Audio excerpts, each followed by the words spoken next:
the darling boy ewo yerepa ena ekwa kasa na yehu said the niema esi ko Clementino the darling boy Darko ena the runner atafre no yes Tino ushia no na bolumba nwuma okuta bibia o de be ma akwa yeko na ene enu ya we journalist ede mo yerepa ede nkomo odi nsem bi achi ede ma yenti yeko straight away Tino ya checha bibia abakode Mejoso Derek Saint Kizito bro. Nice one. We dey fa chair say e ma ojina so chair na ye de niam atuyi na bibia ye kama. Fantastic. Na ensampa ni nyina wo na kita na ena no adai kra story kese bi ebedi wo nsam ni nyina ye wo ase say dey yesi Kumasi local news no dey breaking news no nchen ne free to na yenuanom so edi bia pete edi aye sports no kama na bibia akoso so far yenua ya wa from pole itsu empanyimfo kokukuom na empanyimfo akokukuom mama kukuom nana kukuom man hina gia tum se otumfo kasama mintimi nka da bi da entimisom twetwe yenyina beta machi Kumasi and of course and somehow do I to join na efa Ghana Football Association ene akwaniaba ne ade no ekita o cheye tifom Derek Saint Kizito anyway bedase na memwakwaba at the GH Live Studios Ghana de osekrum ene baabi a mebutu ene anwumre na anakwasem nie obi a wotie wo no subscribe bia no onye ne huntum se de okan no ye ni ehudanso wia na mom we detect the pace for others to follow obekaye a ebra na obeda kra ena me break it that exclusive of passes here sakrata no e wo fun so se sia nye ne ena me di card ma wo achepa ni nyina no eye joint release a kotoko ne has no mo de eba mani kotete wo hunu bie na me pick points ne be se num e de Sunday wo ene ni nyina aba be deja na ba no menu do yin pole ewu no ene apost for hwehwe mu kakra na mra matinsim ni nyina no ene se enura na nka hyehyɛ pon so na eye yin Francis Yao from pond do na fa no pole na wotweda enam se ade na koye Ghana ban na ni nyina mu so no kotoko wom kukum fo wom nti no na wotweda na ntumi ama so putuprum na kotoko siginaye omu siginaye no efiadam ene kan se de esi akoye no o ma ntuma ni bia akra no also mo ye Virgin Night say dwuma de no timi ba so e wo baba ya ni mu hot park hu na hia ye e ba wie e ma na Kosia Pring kra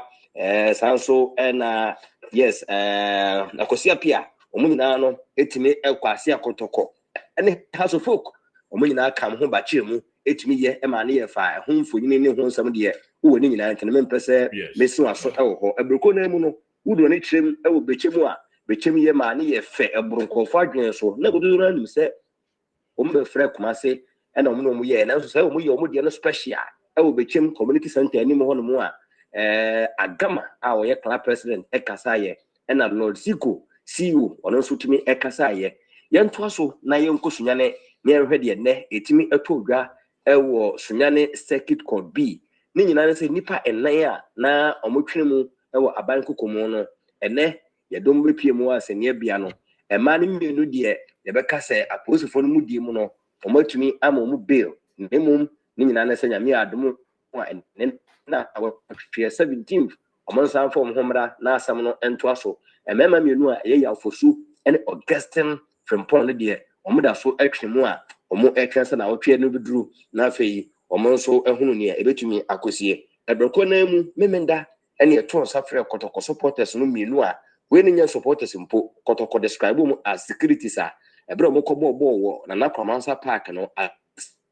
ni su mani mu pe ya dongo ene baba omo nso tumi ekoye ene nipa na ni nyina no apolice force afro mu firi Kumasi e ma omo sa akokire de omo nim e ma ni nyina mo no omo agya omo nso abepie mu e wo Kumasi na yewie ne sa na ye hwe ene mo se poli na mu no kra no after say autopsy no etimi ato bia wie ma na no me break di ma wo se omo kire mu a sekal nipa ode wo no we expert wo de wo ma ne ko na koma ho na moja enyunugu no na eye 1.5 liter ke se vortic kase ya numi na enyunugu ya ma enua no efa sohwe no nkwa omo ye sa de nyina wie no na de ho akohia ne se mbebo moden na afei emu no abepiem okumase ene aposifo na mhwehwe mu nti no nkrata bia na ozo nkosensan ema emu no bepiem okumase no omo antumi enwie echena hyehyɛ pronso no bibia bebumu a omo besensan na emu na bepiem okumase ye wie ne saa na ye hwɛ ye nua pole ne na wotweda na nkasa da ben ene ebedi no na me se die kotoko a confirm na before so be confirm no na e was efficaciem ebo modern etu nipa miensa emo kopiem e wo afukukuom na afukukuom mo kɔ no na eye kotoko kasamafo oma pan foforo lawyer Safuduku Esquire ono ekobi ena Alexander Menu a woye kotoko regional circus chairman ekobi ena ohene baako ekobi omukopiem okukuom no yes nana enso editu manim se debi opemso kasa amene sebe mekire madwene mpo eno nti enkra na mode baaye no menso magye atum mama wote kokko so nti ase se ebre no dura abrante ne yede hye ewo kukum ha de na enso na mse kotokomu ena ofriye na opemso epeso ye na yi nti no metamochi so famo a nyame adem yida no anase na wotweda no menso me de medom ebeba ne nyina ye ka bom ne atumi aye amna ye fe meguso ebo poli wo no hada ase no yemfa ntuga se opemso ni biem unse owo otumfo educational fund wo hunu se kotokomu na ye nua efa ya okokonya no ne kofiri kwamu wo ewo na nakramansa park enu nti ne ma ensia ekura wo mu no opemso do mu nyina akoto otumfo educational fund no so a ebo modern na afei yetimi ahwe mofrey kopem se universities na won fi mo yeduro na wono so abehwe wo maame a ne kunu agya wachi ya ene enwumre be so no ekonosia na nipa nwotwe mekiremu akotoko circus mpanifo ni bi ene won patrons ni bi ekohia ye na wutu hu jano ningina na se administration president mpo ene ne vice emre kumase no mo mehwe ne ekoso mo gidi yeso o masuma yenua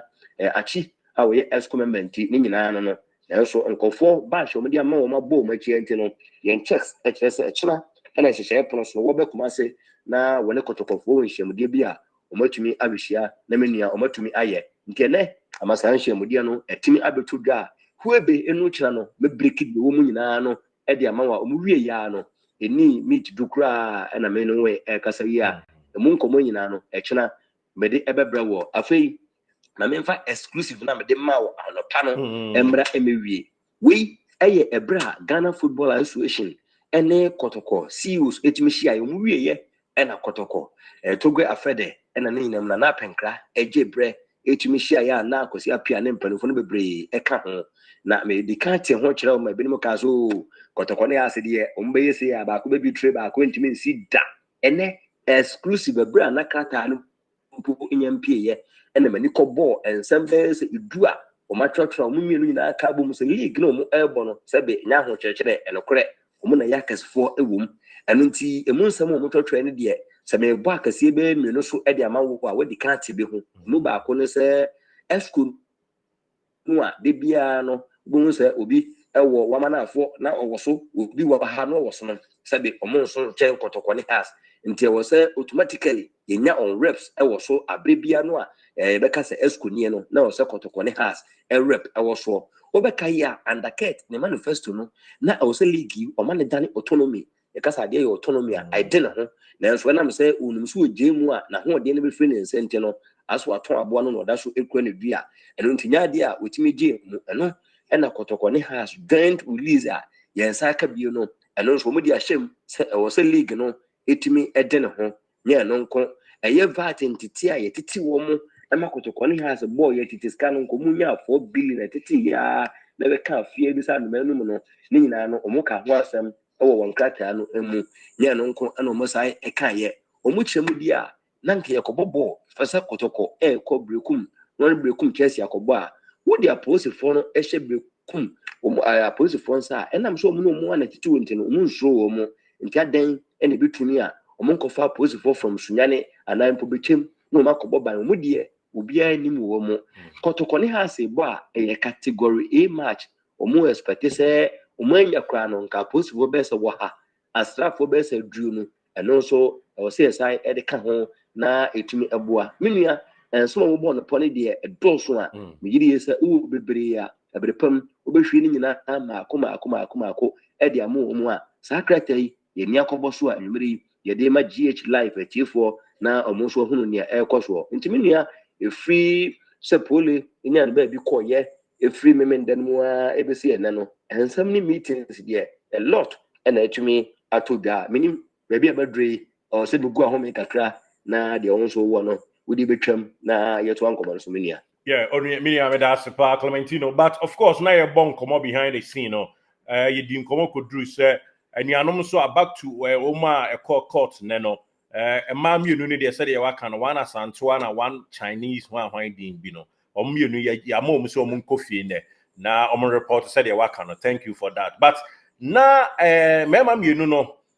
Oma some no yes so my dear tum say back on a drive road or what second. And about console agia tum send a damn for no enti more or less omo ya bon mu anisa and no send a hosity a more.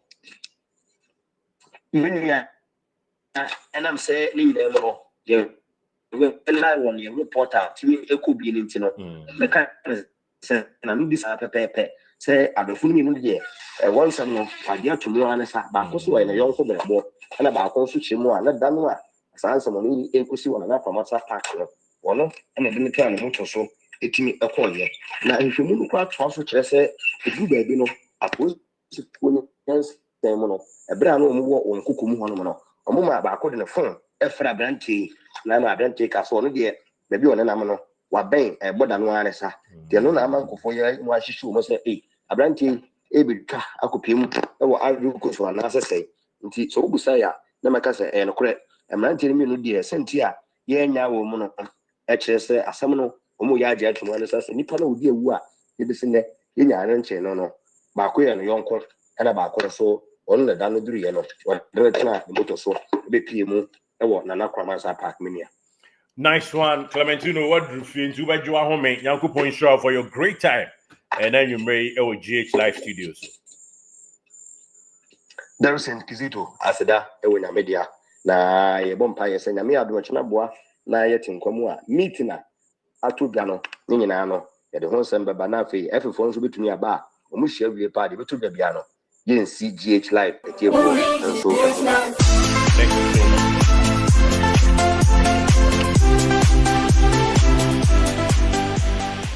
Did you enjoy that? There's so much more, so why not hit subscribe?